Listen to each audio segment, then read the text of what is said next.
Pues estamos en vivo aquí desde la sala de redacción de El Tiempo.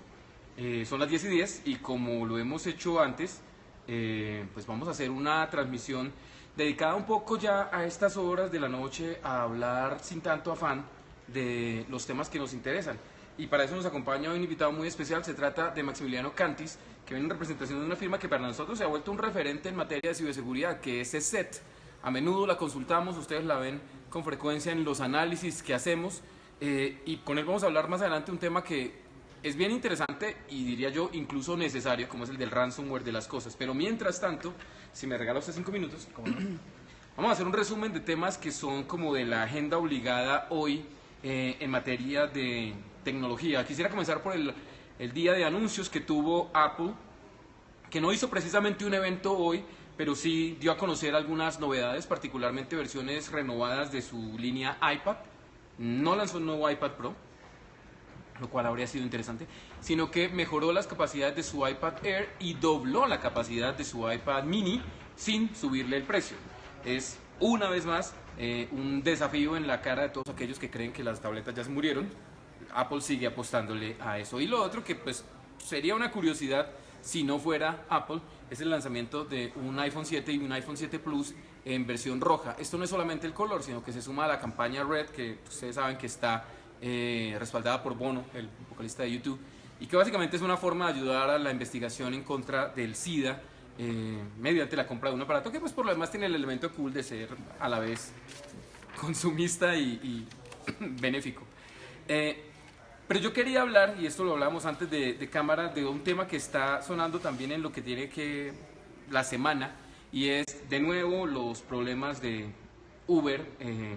Por este tema de la cultura empresarial a la que nos hemos referido antes, Uber presta un magnífico servicio en muchos países, pero sus problemas con los marcos legales, sus problemas con sus conductores y algunas salidas en falso de sus directivos les han causado problemas.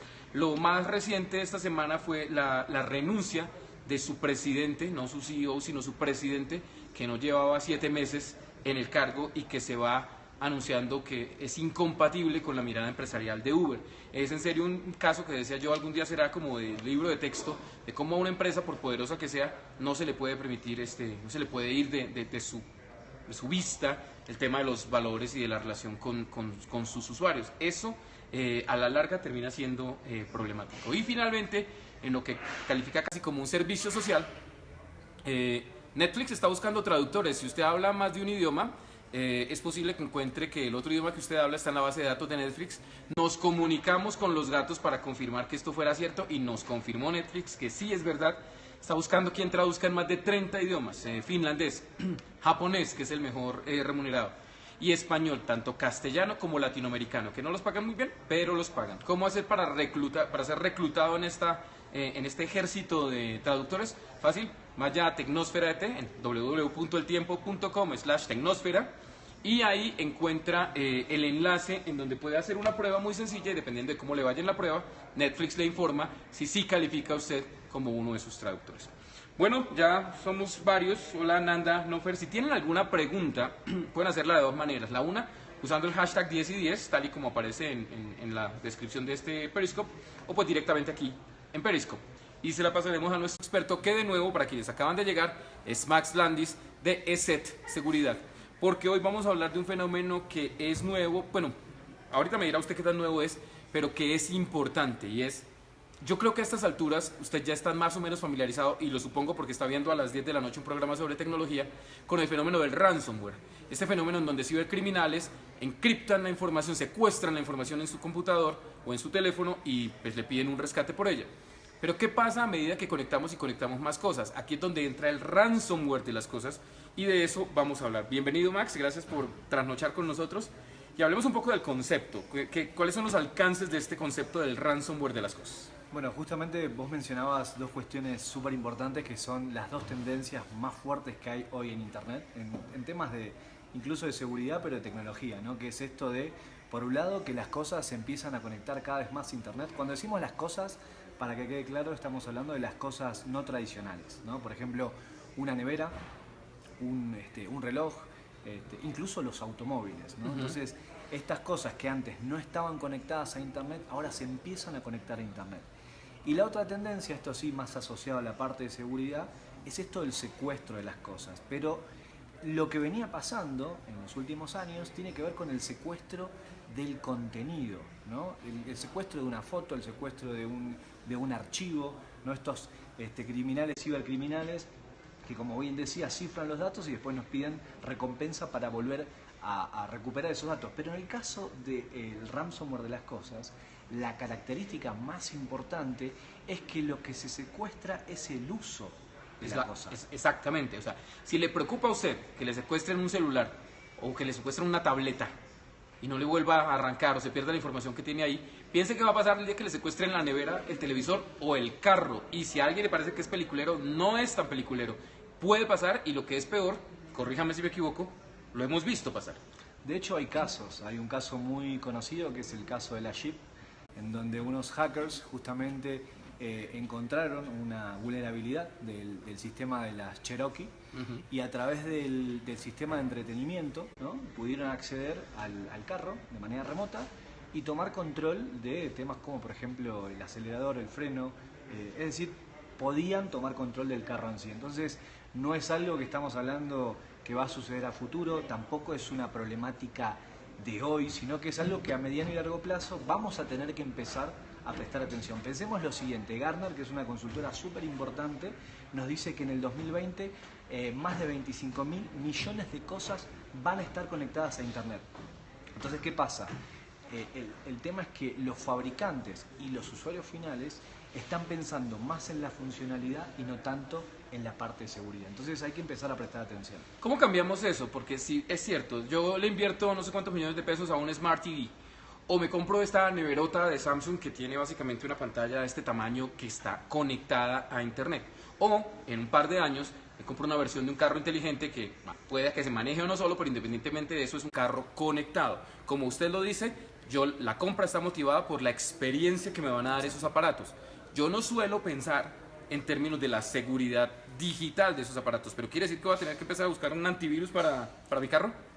Es muy prematuro hablar de un antivirus. Sí hay que empezar a pensar por un lado, que las empresas que fabrican estos objetos no pongan tanto pongan el acento en la funcionalidad, pero también en la parte de seguridad. Y del lado del usuario, esto tiene más que ver con cambiar algunos hábitos, ¿no? Por ejemplo, pensemos en una nevera que hoy tiene por ahí incrustada una tablet, ¿no? Y básicamente es una tablet. Una tablet con un sistema operativo Android, que como cualquier sistema operativo Android tiene sus vulnerabilidades, y a través de este sistema operativo se conecta al banco y coloca sus credenciales en la nevera. Puede ser muy atractivo, lo estoy poniendo en un caso extremo, ¿no? Pero puede ser muy divertido hacer esto mientras uno toma un jugo. Claro. Pero en ese momento uno está ofreciendo sus datos privados a Internet. Entonces hay tanto riesgo en este caso en una nevera como podríamos tener en un celular. Entonces esos hábitos hay que empezar a cambiarlos. Otra cuestión importante acá es que los usuarios empiecen a informarse de las actualizaciones y de los parches que estos sistemas van liberando, ¿no? Para justamente impedir que sean atacados y la información del usuario esté en juego, ¿no? En riesgo. Nosotros hemos puesto ejemplos que, aceptémoslo, son bastante cinematográficos, pero no por eso dejan de ser verosímiles, como el del carro, o el del televisor, o el del reloj. Pero hay algunos que en serio empiezan a ponerse menos divertidos, como por ejemplo lo que tiene que ver con información médica. O usted me contaba uno que es de verdadero terror, como es el hecho de físicamente ya ir y hackear un arma. Bueno, de hecho, en uno de los eventos más importantes de seguridad, hace aproximadamente año y medio o 2 años casi, unos hackers hicieron una demostración en vivo de cómo podían tomar control remoto de la mira de un rifle que estaba basada en Linux. Entonces empieza a haber cuestiones más delicadas, sin ánimo de asustar a la población, al usuario final. Hay que empezar a tomar conciencia. Por ejemplo, mencionabas que cada vez hay más tecnología al servicio de la medicina. Esta tecnología puede conectarse a Internet y en ese sentido también puede tener alguna vulnerabilidad. Con lo cual, hay gente que habla de que los médicos en algún momento van a tener que conocer algo de seguridad. Digamos, por ahí es extremo decirlo así, pero sí es importante empezar a poner el foco en la seguridad en estas cosas que se conectan a Internet. Bueno, ¿y dónde para esto? Porque no, el ritmo al que estamos conectando cosas a Internet no va a bajar, ¿no? La Internet de las cosas no tiene realmente reversa. Y así como conectamos cosas, eventualmente conectaremos completamente ciudades. Y entonces ya empezamos a ver cómo estamos nosotros cuando no solo el carro y no solo la nevera, sino también la infraestructura eléctrica, los servicios más básicos. La calefacción en lugares donde es una cosa de vida o muerte. Como en Finlandia, que hubo un caso justamente que se logró hackear el sistema y pudieron tener acceso justamente a la calefacción. Incluso estamos hablando de ciudades enteras. Pero sí, perdón, piense esto. El tema de la calefacción parece trivial porque aquí en Colombia no tenemos ese tipo de climas extremos, pero en otros lados sí, como decíamos, puede ser un tema de vida o muerte. Pero incluso si no lo fuera, cuando usted instala uno de estos termostatos inteligentes en su casa, básicamente está haciendo un mapa térmico de su casa. Si alguien tuviera acceso a esa información, ese mapa le puede decir en qué lugar de la casa está la gente. Esa es una información que usted no quiere que caiga en malas manos. O por ejemplo, el ritmo cardíaco que mi reloj puede estar tomando en el momento en que hago una actividad física.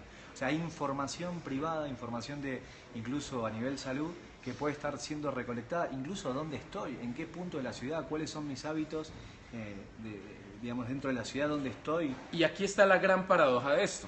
Hay información que usted quiere tener a la mano y que quiere que llegue rápidamente a las personas a las que es de su interés que llegue. Información médica, por ejemplo, en caso de un accidente, usted no quiere que esté encriptada y alejada de las manos de la gente que lo está atendiendo. Pero ¿cómo hacemos para que eso ocurra y a la vez esté protegida para que no caiga en manos equivocadas? Ese es el gran desafío de una época conectada como la que nos correspondió vivir. Pero como usted lo decía, esto no es una historia de terror y la idea no es asustar a la gente para que se vaya a una caverna, sino para que entienda que sí hay que tener una conciencia de este entorno digital en el que vivimos y de las posibilidades y de los riesgos en todo caso que involucra. Detrás de cámaras están Silvana y Fernanda. Si llegan a ver ustedes alguna pregunta también les recomendamos para que nos las compartan. Bueno, en esto que mencionabas recién es lo más importante, ¿no? Que los usuarios empiecen a tomar conciencia sin asustarse. Desde SET, justamente, lo más importante en este punto es los hábitos, ¿no? Que van teniendo los usuarios en el momento de compartir información privada. Entonces, pensar dos veces cuando completo, por ejemplo, cuando se navega desde el televisor, recomendamos hacerlo a través de HTTPS, ¿no? El hecho de que sea una S significa que la información que sale de mi tele sale de manera cifrada, más segura, ¿no? Entonces uno puede pensar... ¿Cuántos de ustedes hacen eso? ¿Cuántos de ustedes se fijan en ese tema de seguridad cuando navegan desde el televisor? Porque como lo dice Max, es muy cómodo poder hacerlo desde el televisor. Es muy cómodo llegar y ver lo que usted quiere y rápidamente pasar. Pero hoy en día los televisores tienen acceso, por ejemplo, a sus redes. Y sus redes tienen acceso a credenciales que ya empiezan a ser mucho más personales, probablemente a mensajes, a fotografías. O por ejemplo, el hábito de cambiar la clave por default que traen los televisores. Mucha gente no lo hace y eso es importante porque si dejamos la clave de fábrica, seguramente los ciberatacantes lo primero que van a hacer es van a probar con esa clave para poder acceder a los datos que pueda tener esa tele, ¿no? Entonces es importante cambiar esto. Bueno, y finalmente, a pesar de que esto ya no se inscribe propiamente en el tema de ransomware de las cosas, yo le decía a Max que yo quisiera hablar de... Hay otra posibilidad y no es que les cifren la información, no es que le secuestren el dispositivo, sino que se lo esclavicen, que lo pongan al servicio de un ataque organizado contra sistemas como ya lo hemos visto pasar. Entonces, ¿cuál es esta otra modalidad? La de cuando usted entra a un sistema y lo pone a trabajar como una red zombie. Bueno, las botnets, las redes zombies, es una metodología de ataque que tiene muchos años en el mercado, que es esto de infectar varios equipos y ponerlos al servicio de la administración de un ciberdelincuente para, por ejemplo, tirar abajo, como se dice, un servidor o un sitio o una entidad de gobierno.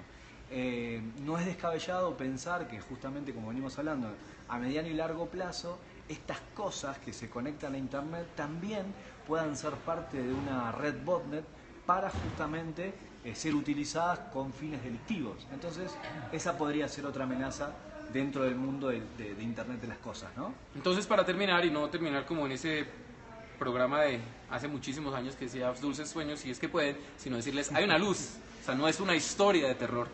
¿Cuáles son las recomendaciones para en serio navegar seguramente estas nuevas aguas del mundo conectado? Bueno, un poco lo que veníamos hablando hasta ahora, ¿no? Mucho cuidado, mucha conciencia en la información que compartimos a través de estas cosas, ¿no? Pensemos dos veces antes de compartir cierta información. Y lo más importante, o complementando esto, es que estemos atentos a las actualizaciones de los sistemas que los fabricantes van liberando, porque justamente eso hace que los objetos estén más seguros, ¿no? Pero bajo ningún punto de vista desde SET queremos decir que tengan miedo, no, todo lo contrario. Cuanto más conectados, seguramente nuestra vida va a mejorar, pero con cierta conciencia. Bueno, pues Max, muchas gracias por venir a trasnochar aquí a la redacción del Tiempo. Aquí en la descripción de esta transmisión está el Twitter de Max y el de ESET para quienes los quieran seguir. Y por supuesto los invitamos a que estén pendientes de todo lo que sobre estos temas escribimos en Tecnósfera del Tiempo. Esto es 10 y 10, una locura de la redacción de tecnología del Tiempo, que cree que a esta hora todavía hay gente dispuesta a dedicarnos 10 minutos y luego otros 10 para hablar de los temas que nos interesan, en este caso los temas de seguridad en tecnología. Max, muchas gracias, a Fernanda y a Silvana también, y será hasta la próxima vez desde donde quiera que nos agarre las 10 y 10 de la noche. Chao. Gracias.